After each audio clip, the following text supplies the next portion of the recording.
So the crypto summer starts around now. It also forms the basis of the banana zone. And that's when things start to get really crazy. The more ridiculous it is, it's an alien asset class. We've never had anything like this. Everybody's going to miss the trade.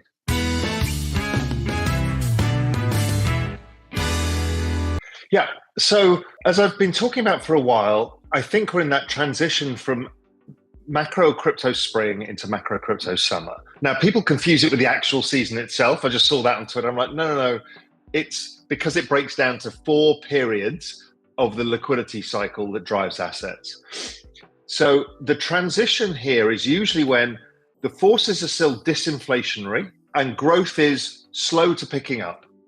That is like macro utopia.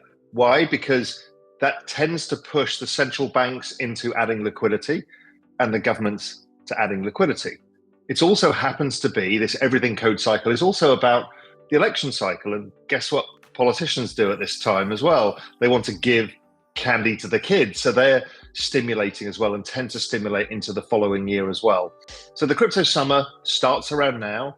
It also forms the basis of the banana zone. And that's when things start to get really crazy. So that's where we are in the cycle now. So we're just in that zone of, we've got this beautiful chart pattern that is just consolidating. The stuff that has less network traction or network adoption has fallen significantly, but we're starting to see the recovery. So I think it's only a matter of time now before we start to see the next move. And that's also likely to coincide with some other liquidity things. Everybody in macro had been struggling for about 10 years. The odd trade came along, like the buy bonds where diamonds trade. You can make a ton of money on it. But people were struggling because we didn't understand the world. Equities just kept going up and we just couldn't get our teeth into anything because we weren't looking at the right thing. There was a mega trend going on, which was this liquidity cycle. And once you saw it, you realized that everything was correlated to it. So if everything is correlated to it, then it becomes interesting to say, okay, well then, if it's all the same trade, what's the best performing asset? So if we've taken away the left tail and everything is correlated on this debt refi cycle, and they have to debase currency over time to do it, well, this may well be the best macro risk-taking opportunity of all time. And then when you just break it all down, what I did simply was divided all of the main assets by the global liquidity, or even the Fed balance sheet, whatever measure you want to use, M2 doesn't really matter. Nothing else goes up except the NASDAQ and crypto. Mm-hmm. And the NASDAQ since 2011 has done 17% a year returns, and Bitcoin's done 150. So you're like, holy shit. Okay, it kind of makes a mockery of anything else you invest in. Everything becomes suboptimal.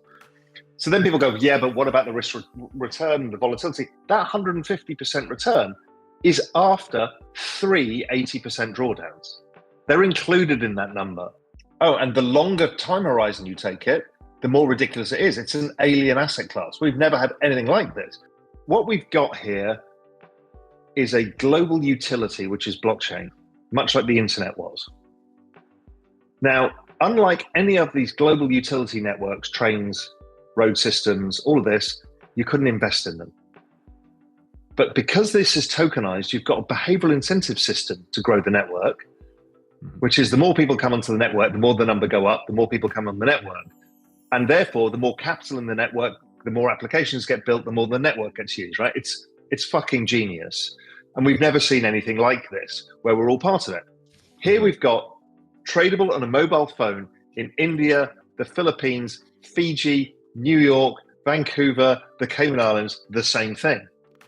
And it happens to be the infrastructure layer to the internet for the system, for value and storage. And it's that distributed database, which is a public service utility good. Okay, brilliant. It's a $2.5 trillion market cap today. If we just extrapolate out the trend rate of growth, it gets to $100 trillion by about 2032. Okay, so this is the biggest wealth generating opportunity in all human history. So you've got this in front of you, which is this whole, how to unfuck my future. Part of it is this. The other thing is don't fuck this up. Never get thrown off this horse, because this is the one, this is the big one. This is the greatest macro gift of all time to get everybody out of this shit that they're in. There's a bunch of companies selling block space or applications on top of that block space. That's all the space is. It's just a technology and it's an adoption. So our job within this is now not get philosophical and tribal about where do I invest in that technology and screw it up. Our job is to maximize the opportunity to the best we can. And that's a balance of how do you take risk? Because a lot of people go, max 10 risk. Like, no. Yeah. Look, if it's going for 2.5 trillion to 100 trillion, you don't need to take max risk. You can just capture the bulk and then do a bit of the tail on the side. Right? This is a narrative-driven attention space. And so they just want what they can do. I made it very clear all the way through, hey, 90% of my liquid net worth is basically allocated right now to Solana. I moved some from ETH. I don't have much Bitcoin right now. Doesn't mean I don't like Bitcoin. I just think the others go up more. Simple as that. I own a bunch of high-end NFTs that I think I have another thesis about. And then beyond that, I do a bit of speculation and other stuff for the fun of it. But the time horizon thing is, I can see it freaks everybody out. And I've stepped back, and it was only in the last 2 weeks I've realized the risk, the real thing that's going on crypto Twitter, and why the banana zone resonates and why you get this backlash is this is everybody's hopes and dreams. It's everybody. It's yours, it's mine, it's everybody's. Right, so they're so scared of it going wrong, yet they're so greedy to get it right. This is the struggle that everybody's having.